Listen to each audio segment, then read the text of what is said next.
NFL, boy!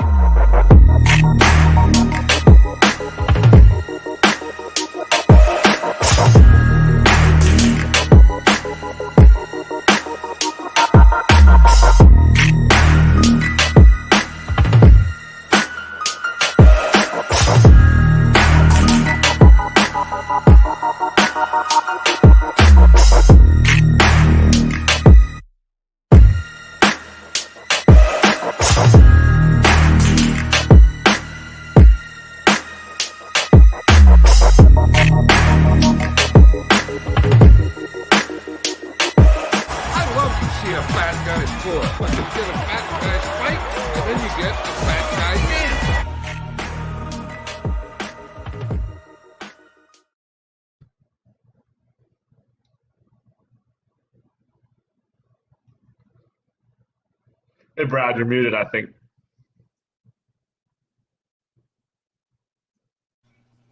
There you go. All right. So that was very weird. I have never seen that before. I clicked the intro video to go live, and it didn't show on our screen, which I'm not used to. I'm used to it showing on our screen as well. But I pulled up the YouTube, and it actually did it on the YouTube. So I watched it. That thing cracks me up every time. It is very. I love John Madden. I love that. Yeah. And shout out to Don Mega for doing that for me. It's really perfect. I love it. First of all, as we all know, there was something tragic happened today, and we lost Mike Taglieri, better known as Tags. Obviously, he will be missed, and I mean, not enough can be said about the type of person that he is. You can see post after post, and it's shown really in the donations that have been made throughout the fantasy football community. I just, I didn't know Tags very well, but I've seen him in interactions and everything, and it just looks like a very genuine, kind guy. And our hearts go out to his family and everyone at Fantasy Pros, and especially his wife. But yeah, man, I can't. It's weird. I saw that. I was at work today, and I was just walking across the zoo, and I saw all the Undroppables chat blowing up, and I couldn't believe it. I knew how long that he'd been fighting COVID for several weeks now, so I knew it wasn't good. But man, that's just so sad. I checked the GoFundMe. I just did. It's 11 o'clock Eastern here on Saturday night, and it has $250,000 donated to that. Like, you want to show like that man was like such a cornerstone of this community. His primer, I'm sure, like I read it every week just to make sure I was making the right calls. And honestly, I didn't notice how much of his content I consumed until it hasn't been here this year.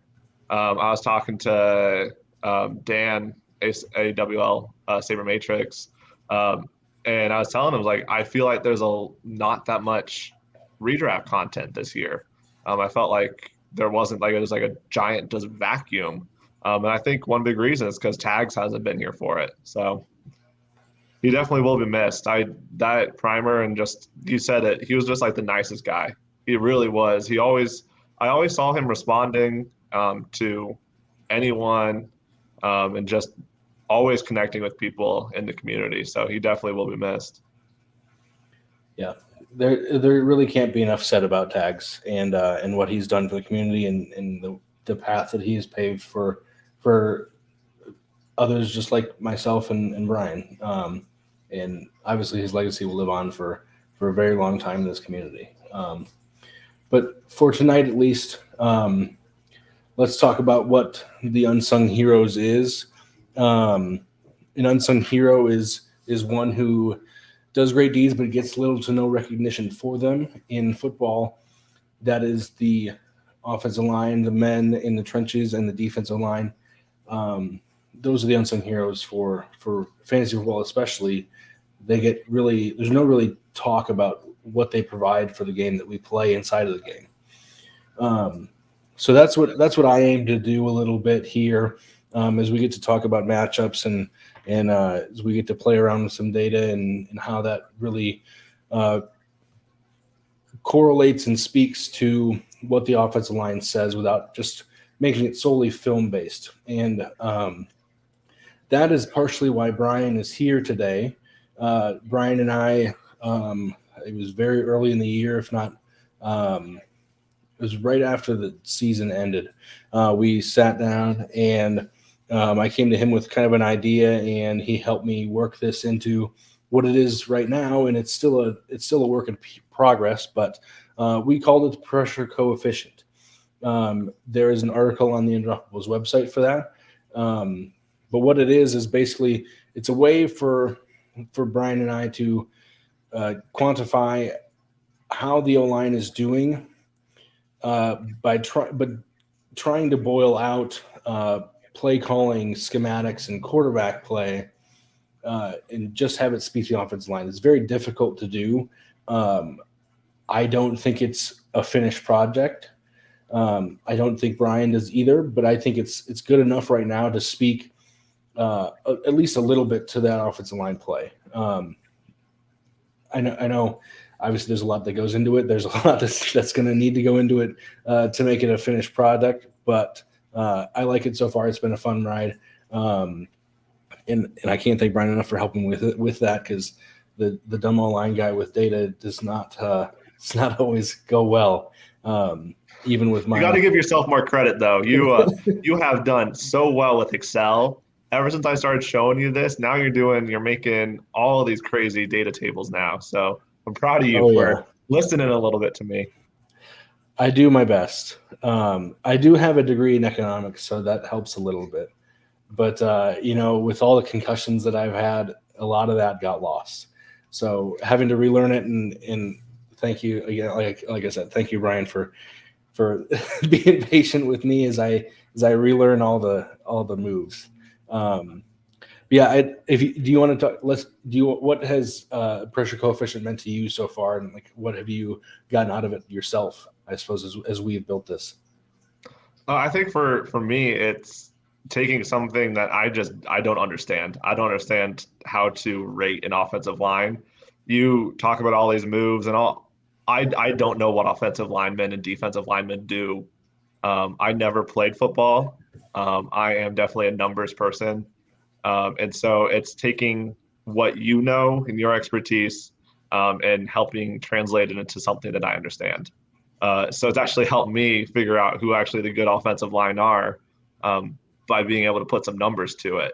And I know, a lot of these people I have to ask you, are they actually a good offensive line? And you are like, yeah, they are. And I was like, okay, I trust you. The number says so. You say so. Okay, so I trust that. So it's made me actually understand offensive line and how important they are just a little bit more.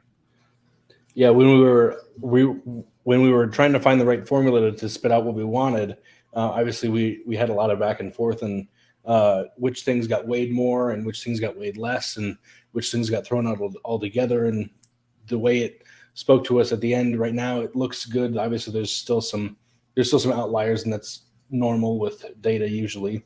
Maybe not as extreme as some of the ones that I thought, but like I said, it's still a work in progress. But so far this year, obviously, there's a very little sample size that we have right now. Some few that have stuck out so far, obviously Tampa Bay, that offensive line is doing amazing. Everyone is healthy up there. Tristan Wirfs is taking that next step forward. Donovan Smith has actually played really well so far this year, which is good to see, because some of his play in years past was a little bit questionable. Let's see here. The Rams was another one of them. And there was another one I know that Brian had mentioned. It was crazy. Cowboys. Dallas, yes. Yeah. And which is a little bit surprising, because Lyle Collins has been out, but Taryn Steele has played really well in his absence. And we saw last year him basically be a turnstile, and I think he put a lot of work in this offseason to correct a lot of that, which credit to him, kudos, man. That's never tough to look like what those backup tackles did last year. And I mean, everyone saw it. That wasn't just me. That was, I'm sure even yourself, who never played football, saw how bad that whole offense was because of missing Taryn Smith and missing Lyle Collins and Zach Martin having to play right tackle and yada yada yada.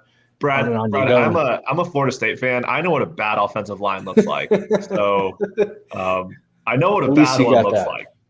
All right. So you know how bad Dallas was last year. And Taryn Steele was a part of that. And he, like I said, he has done incredible so far this year. Zach Martin missed the game due to COVID. He's now back. And Connor McGovern actually played a really good game when Zach Martin was out, which is really promising. They have chose not to start him at left guard. Connor Williams has taken that, and Tyler Biotish is improving as a center, which is good to see because obviously last year without Travis Frederick, that center position kind of struggled with Joe Looney and Biotish rotating a little bit. Joe Looney obviously out of the NFL now as he retired from the Cowboys, but it's nice to see Biotish, a Wisconsin alumni like Frederick, kind of step into those shoes and go forward. Now, as we kind of build these things, obviously injuries take over, and we see some things kind of fall to the wayside as those data points get built. Some of those injuries this week, and I'll let Brian talk to a little bit of the actual fantasy relevant players here in a little bit, but Elgin Jenkins for the Packers just got ruled out. I think they'll move Billy Turner over to the left side. He's been playing right tackle. He played left tackle in the conference finals last year, I believe, if I remember correctly. They did sign Dennis Kelly from the Titans, who started all 16 games last year. He'll play right tackle. The interior line is very young, but they've molded pretty well so far this year. Royce Newman has shown out. Xavier Su'a-Filo is doubtful for the Bengals, which that might be a rough one with them playing Pittsburgh. Cam Hayward has had a really good start to the year, and if without Xavier Su'a-Filo, they'll be starting Jackson Carman, who they took in the second round. Obviously, second round pick. He should be good, but I mean, he hasn't broken through yet. I don't know why he's not there quite yet, but I feel like they could have gone some different options with that. But I think that's a different conversation for a different time. If we want to keep this one short. So in the good news for them is that TJ Watt has been ruled out. So they catch a break there, but they still get the likes of Cam Hayward on the inside. And Melvin Ingram, who's actually played really well for them on the edge so far as well, coming over from Los Angeles. Now, do you know if T. Higgins has been ruled out quite yet? I know he was doubtful. I don't know. All the Scheffner bombs are coming through right now. I'll let you go. I'm not sure. But either way, I don't know what to think of all the receivers for Cincinnati. They have been limiting Joe Burrow. He has such a low neutral script pass rate. I think he has the lowest in the league. And that does come Joe Mixon had that monster game that first week. Like, did he have like 30 rushes or something like that? Something crazy. Yeah. He had an insane workload. Maybe 30 touches, I suppose. Yeah. They're obviously limiting Burrow, but obviously coming off of the injury, it's scary that Burrow might be just a little bit more exposed. So I wouldn't be surprised to see them kind of fade away from playing Burrow too much or having him throw too much and trying to rely on the run game again. Yeah, Joe Mixon had 33 touches week one against that was a shaky Minnesota defense. I think Danielle Hunter did not play as much as last week, that man had a lot of time near the quarterback last week. Now, as far as T. Higgins goes, this is kind of one of my you call them process plays for Prize Picks. One of the things that's actually been keeping me kind of in line so far this year is talking with Brian about Prize Picks, and that's one of our partnerships that we have over the Undroppables, along with Underdog. And the promo code for Prize Picks is UND. You get 100% match up to $100, and it's just player props. And we do, I mean, as fantasy football people, we do those all the time. And he has built a system that he likes, and it's been good, pretty good so far. A little rocky week 2 last week, but we're going to throw that one out to the variance, I think. It was just week 1 did really well. Yep. But week 2, I posted a GIF about it, and it was just the way she goes from Trailer Park Boys, if you're familiar with that. But yeah, week 2 for me, and I think Brian as well, it was just the way she goes. But if T. Higgins is out, one of my favorite lines is it might have changed by now, but Jamar Chase, his line on Prize Picks was 4.5 receptions. I think they will need to throw the ball in order to beat Pittsburgh. I don't know if they'll be able to run as effectively, especially with Suafilo out against that Pittsburgh defense. They are only allowing 2.86 adjusted line yards per carry, which is insanely good. And let me pull up Cincinnati here again. Cincinnati's doing pretty well so far to start the year, but I think a lot of that is again bolstered by Joe Mixon's week 1 in that small sample size. So that was also an overtime game too. You can't forget there's extra stats there. Yeah. Can't discredit that. I mean, I know. Yeah, those overtime games, you never really think about those until those extra stats get added in there. That man just kind of throws things off a little bit. Just another one kind of like the Tampa Bay and the Rams game where I'm fading the Rams running backs because of the Tampa Bay defense. But as far as that Jamar Chase line, I'm going over on that 4.5 line. He's one of my process plays so far. So they have updated it to 5, unfortunately. They did. Yeah, which we've talked about. Most sports books put the numbers on the half, so you can either go over or under, just in case, so people know. Prize Picks, just to protect them a little bit, they put a lot of these at the whole number. So the line on a lot of the sports books is 4.5, with the over fairly heavy favored. And so Prize Picks just protects themselves a little bit and puts it at 5 even.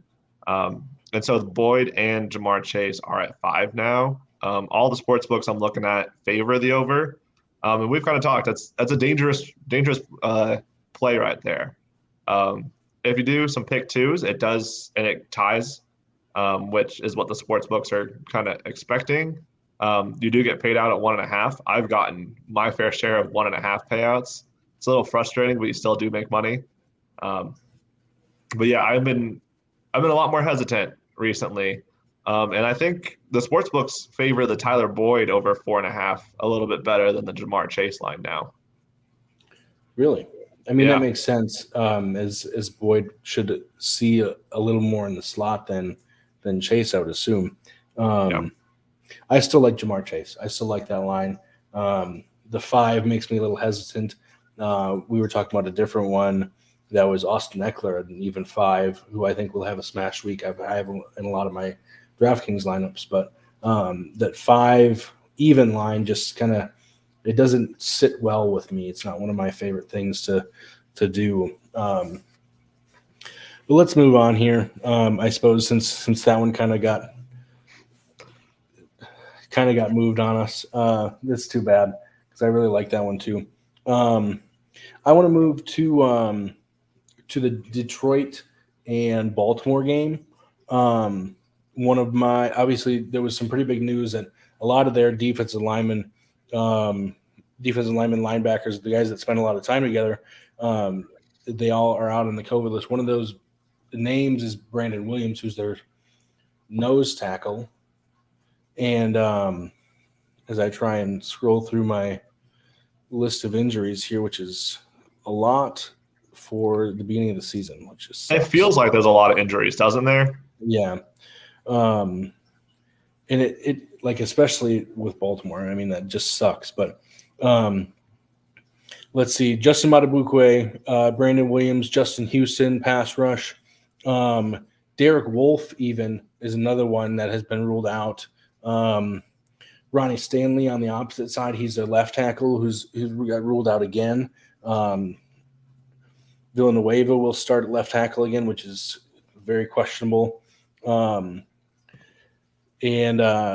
it just makes things kind of really shaky for them. One of my other favorite lines, as soon as I heard that, was I locked in Deandre Swift over 40.5 rushing yards because of that, especially with the way that Sewell has looked on the left side and Jackson and Ragnow. And Vitae a little bit in the run game, but their line is the Lions' line, offensive line, has been pretty dominant in the run game so far, which is very exciting to see because that's just about all they have, right?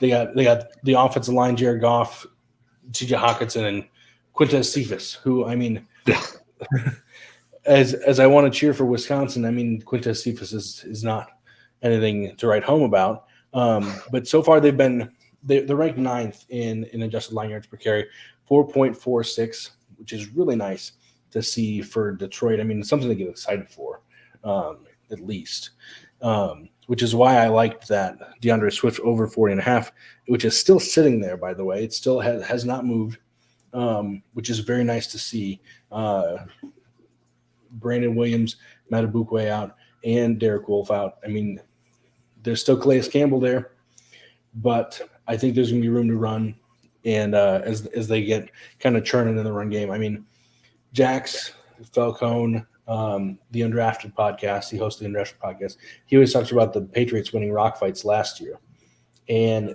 that's basically all the Lions are doing this year, is they're trying to win rock fights, and their defense is just a sieve and can't stop running water.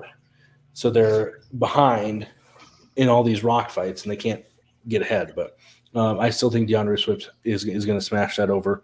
It really only takes one carry for him. As we saw him brutally leap Kevin King last week to rip Brian's heart out. But he's just so athletic, so smooth in the open field. Like I said, that's just another one of my favorite lines. And yardage I feel like goes more towards us as fantasy players. Like, we know who's going to rack up yards. The sports books, if we're trying to use them as a predictor like I am, they're really good for like the single digit stats, like tackles, receptions, even touchdowns. When it comes to yardage, there is so much variance when it comes to yardage that we're, as fantasy players, better equipped at seeing those with our eyes than looking at the sports books. Another one that we've had a decent amount of success with, aside from last week, has been completions as well. Completions that one was really good until last week was just a weird week. I saw a lot of people comment on that it was just a weird fantasy week, but completions has been pretty consistent throughout the whole time. Yes, and it's another one that I have kind of liked. Moving on to the Chicago game. Chicago is playing. Oh my God, they're playing the Browns. Bad. Chicago's playing the Browns, and it's Justin Fields' first start, obviously. So hopefully he gets unleashed. I hope it's still there. I need to check these a little bit better, but being in Missouri, the app does not work for me. It just displays a screen that I can't get out of, so I have to actually go online to check all these, and it's led to a little bit of frustration on my part. But Justin Fields over under his line is set at 18.5 completions, which I think is very low for him. I mean, we saw him at Ohio State not really use his legs very often, always looking downfield. And I mean, he might unleash his legs this week, and more power to him. But I like that 18.5 completion. I think that's very low. I smashed the over on that as soon as I saw it, and it's still there. It's still sitting at 18.5. As another one of those process plays that I kind of like is those actual non-yardage props. I like that too. I like it more than the sports books do. I think the sports books have moved a little bit on it, where they were kind of had it even. But I think this is one of our fantasy takes where I think Justin Fields easily. And what the coaching staff there seems to not have. I don't know what mind games they're playing with Fields there. I just am not getting the feeling that they have a lot of confidence in him. So that's the only thing that worries me about him. When he has been a fantastic prospect. My family's all Ohio State people. I grew up an Ohio State fan, so I've watched a lot of Justin Fields, and it's hard not to be impressed by the guy. And there's no question that he has so much more upside than Dalton. But I'm hesitant that Chicago's not going to let him see, like he's not going to see his full potential because they're just going to try and hold him back. But yeah, I like the over 18.5 sports books process don't. But the one that I'm still seeing is Justin Herbert's still listed at 26. And that was my absolute smash of the week. I think I've gone now 4 of 5 for my guaranteed locks of the week. And I think Justin Herbert over 26 reception or over 26 completions is easily going to be a lock of the week tomorrow. Which actually leads me into a pretty big thing for the Chargers is that Storm Norton is going to be their starting right tackle, and I'm trying to look up and see. Frank Clark is listed as doubtful right now. Chris Jones is questionable, and that's basically their pass rush.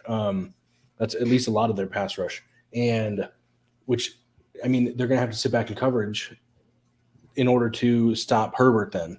And if you give him enough time, I mean, even last year he was insanely good under pressure. So even with Storm Norton at right tackle, I don't think there's any doubt that this game is going to have a lot of fireworks.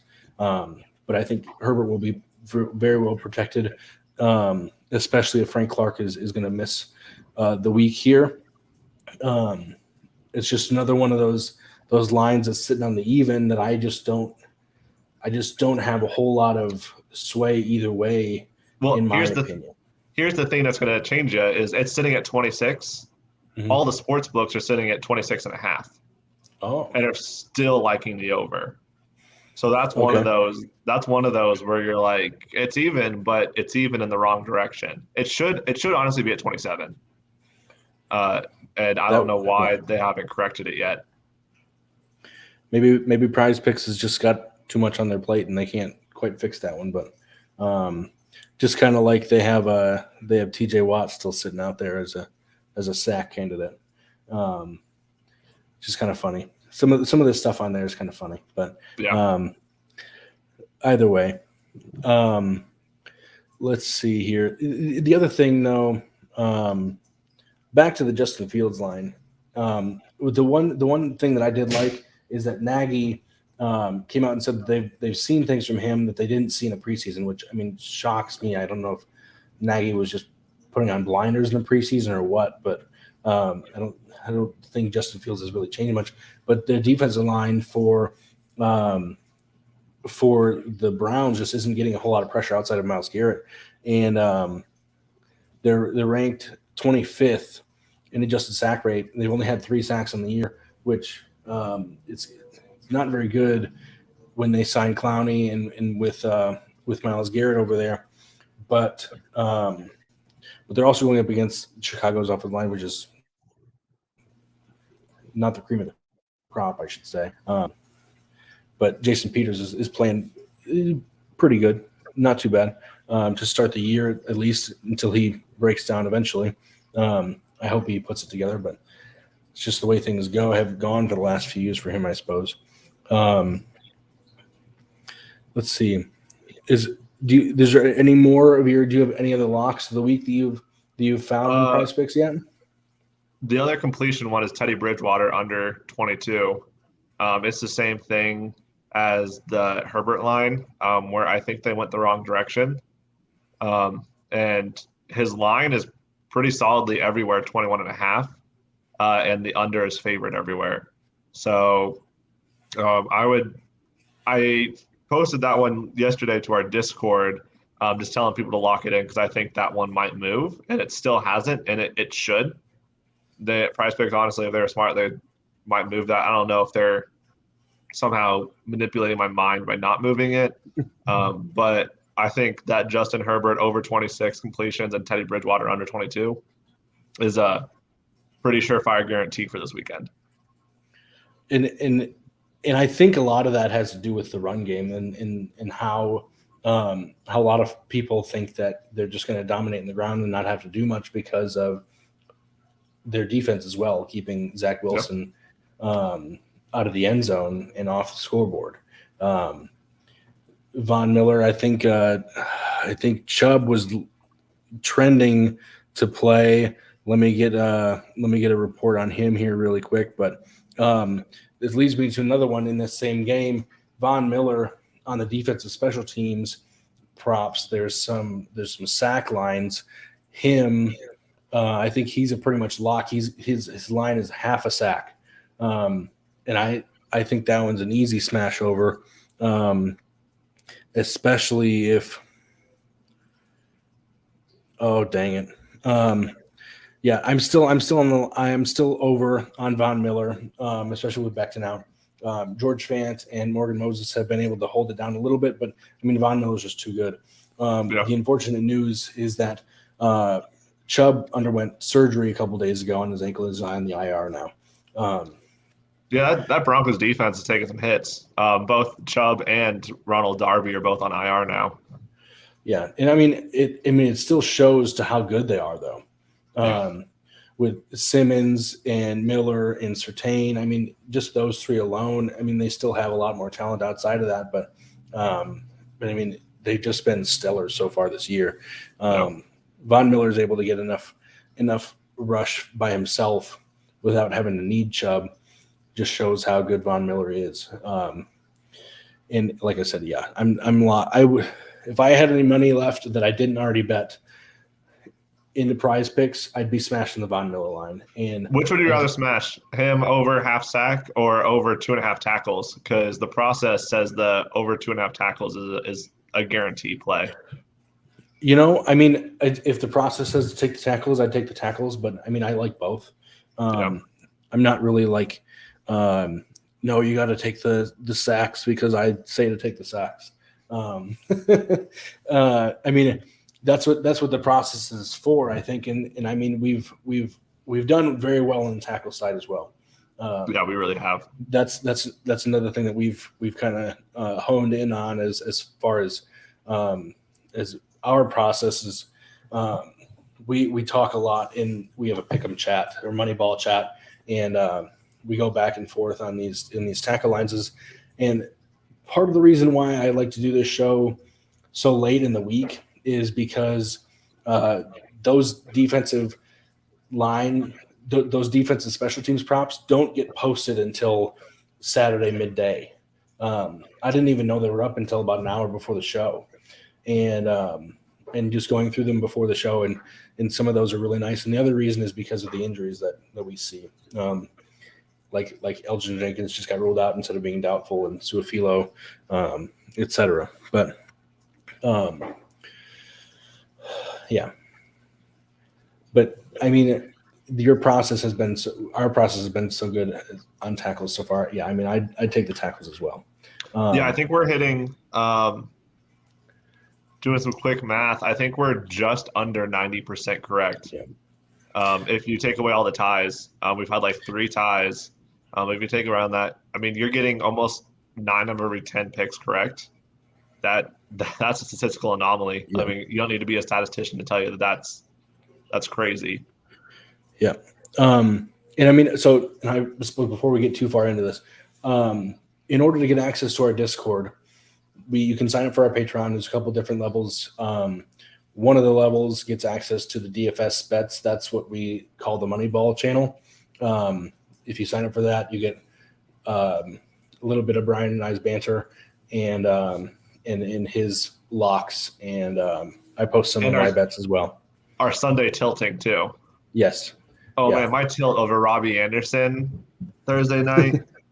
Oh man, I had a lot of money on Robbie Anderson, and he just disappointed. I mean, it just looks like it seems like Sam Darnold only has eyes for DJ Moore and like it's just shutting out Robbie. Which is too bad. I have him in a few places. I started him in one spot, and it is what it is. You're not going to win them all, I suppose, but no. like you always say, you're looking for the longevity of it in the season long plays rather than just week in and week out. If you're positive, if you're betting on sports for the short term, you're not going to do well because you're just going to look at like what happened with us at week 2. I think I was down like 11 units or something. Which I was up like almost 20 units so in the season. So if you look at that 1 week, you're not going to see it. If I look though, I'm still up 9 units for the season just through 2 weeks. So you have to look at the long term, and we're just trying to find a small edge. Because if you think about it, on average, you should be picking correct 50% of the time if you did it randomly.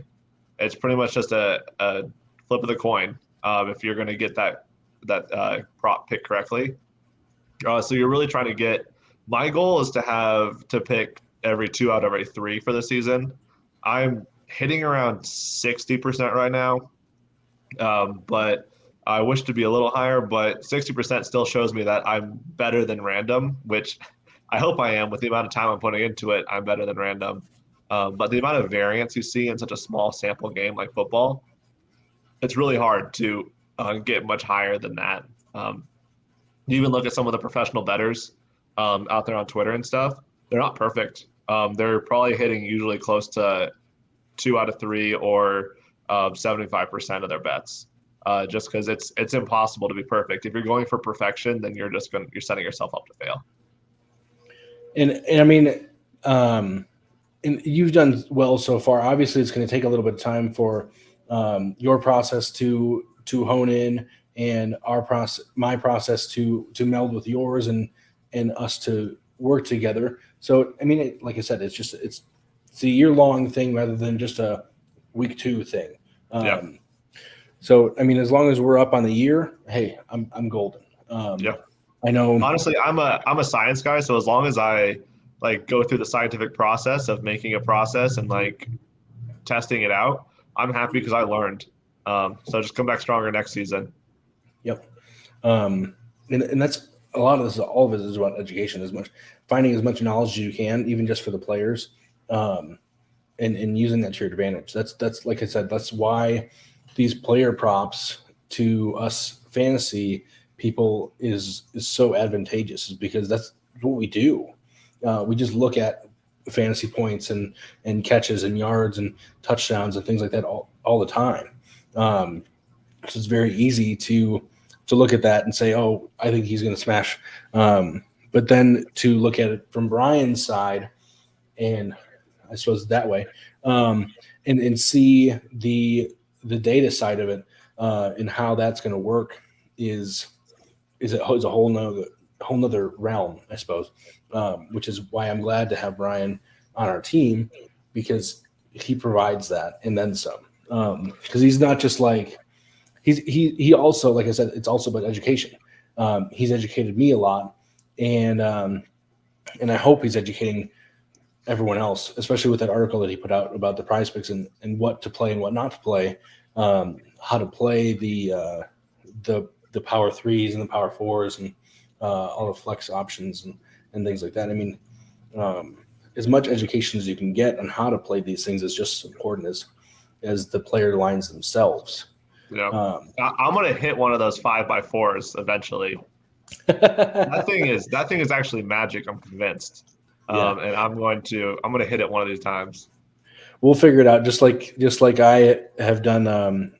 I call it the trifecta. You call it a three-way. But my favorite thing is finding 3 player lines you like, and doing a power 2 with a combination of those 3.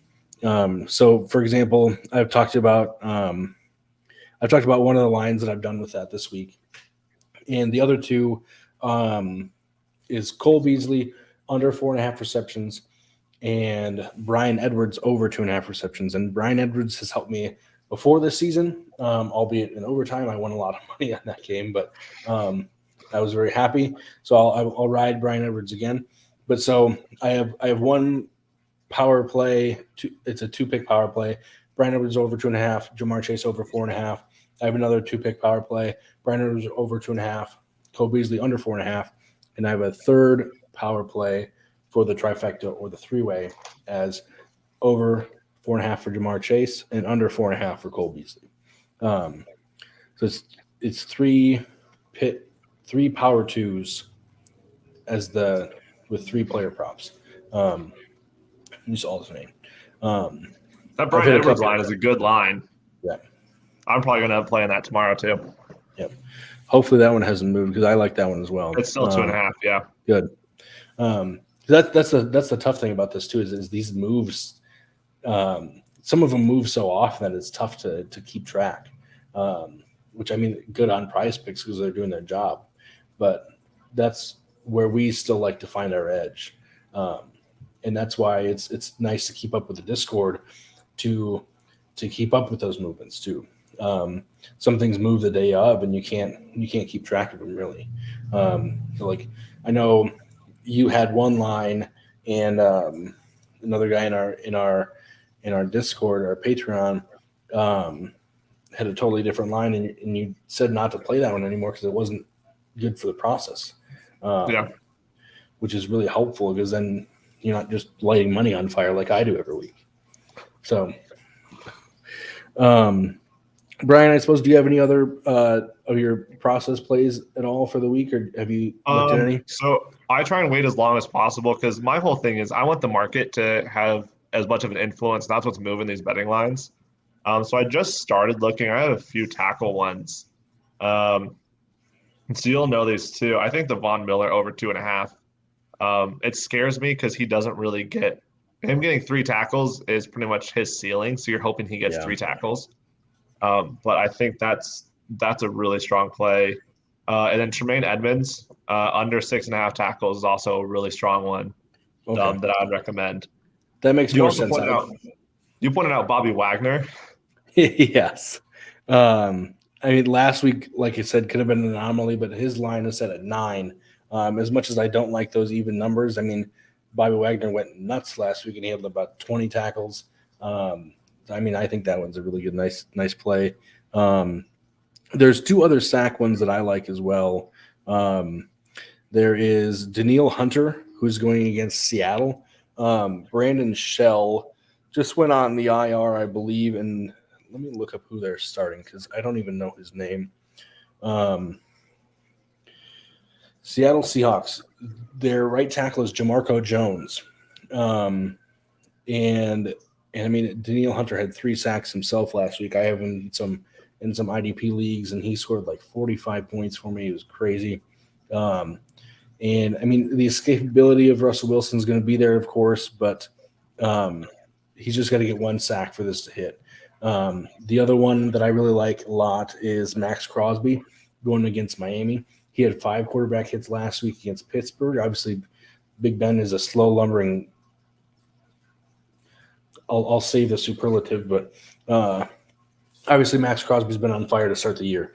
Austin Jackson has not been playing well, just like last year, which is painful for me to see because I liked the Miami offensive line and Tua as a whole. But that line with Max Crosby is just too good not to play. And like I said, those are the 3 that I would really like. if I had any money left in Prize Picks. And the reason I don't is because I live in Missouri. And I have to place my bets in Kansas, and I work in Kansas, luckily. So I don't have to like drive to Kansas and be a super degenerate and go there just to place my bets most of the time. And so I got to get mine in a little earlier, and those sack lines don't get posted until pretty late on Saturday. So I missed out on them, but that's what we're here for. We're here to try and make you some money. Just find an excuse to drive over to Kansas. There was the last couple of weeks, like I said, I've been a little under the weather, and that's the reason I haven't been doing these shows is as much or at all. And one Sunday morning, my girlfriend she's big into crafts, and obviously I like coffee. Just about everyone likes coffee, so we went over to a Starbucks in Kansas, and I placed some bets, and we went to Joann's, the craft store. You toddled around a little bit, so I got to fulfill my bets, and I think that was the week that I placed all the ones on Monday night on that Baltimore Raiders game that won me a bunch of money. So I was very thankful for that. But yeah, I suppose that could be my excuse, is coffee and crafts. Well, just tell her if you go to Joann's that half your winnings go to her next trip. So. Oh no, nope, can't. That's feeding into the fire. I mean, I suppose always got to treat her well, but I know. I mean, it'd be nice if my winnings were as good, and that's we'll get those as we get through the year. A couple others that I think I have seen. Daniel Sorenson, 6.5 tackles. I'm taking the under on that one. Just one of my personal things that I saw when I was scrolling through. Let's see. They did pull the TJ Watt joke line that they had for the sacks. I just saw that. You had pointed out Cole Holcomb under 7.5 tackles. Yep. I like that one. Let's see what else is on here. I think I saw one other one.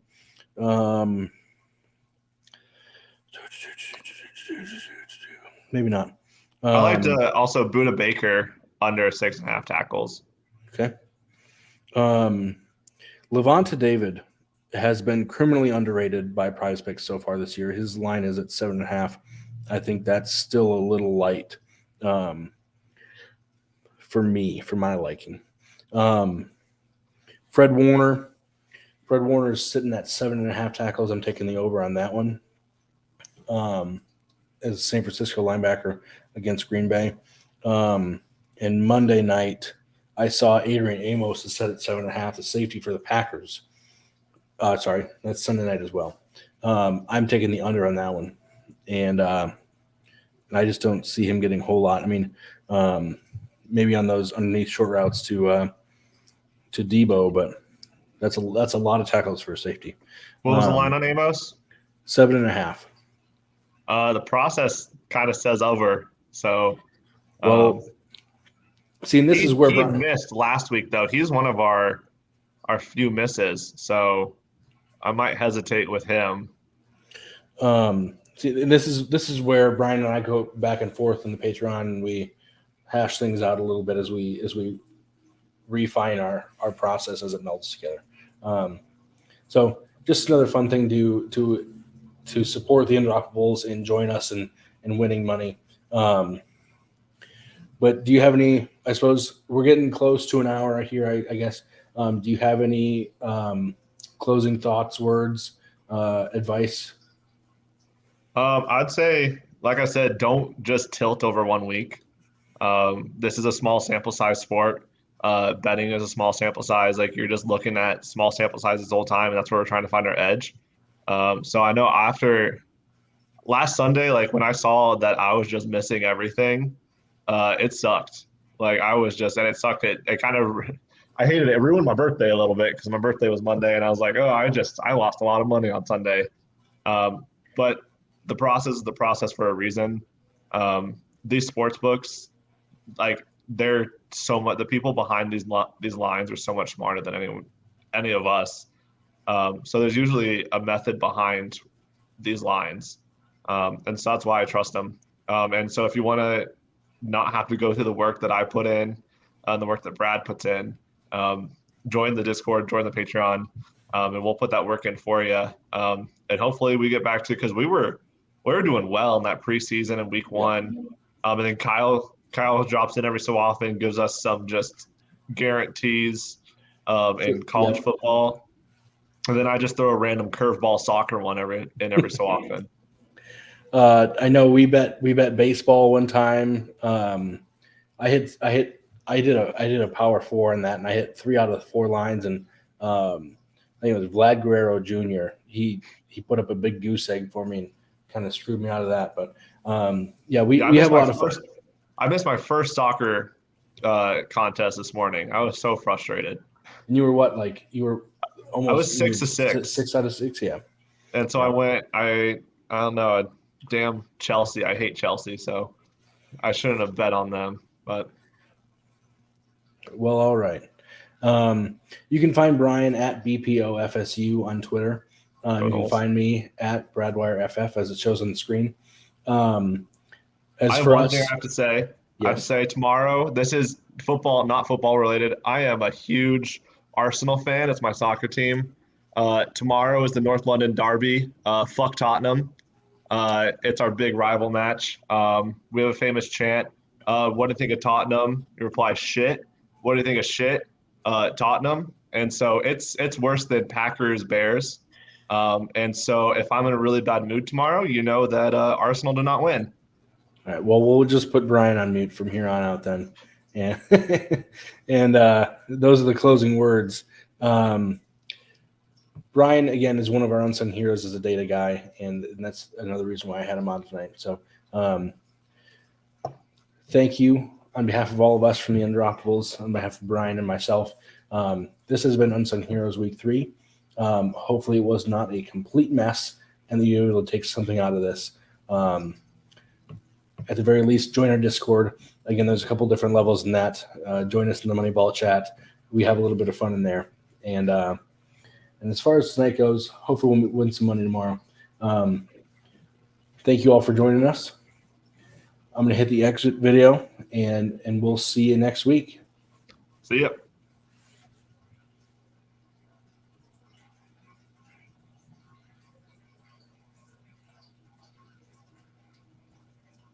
Hold on,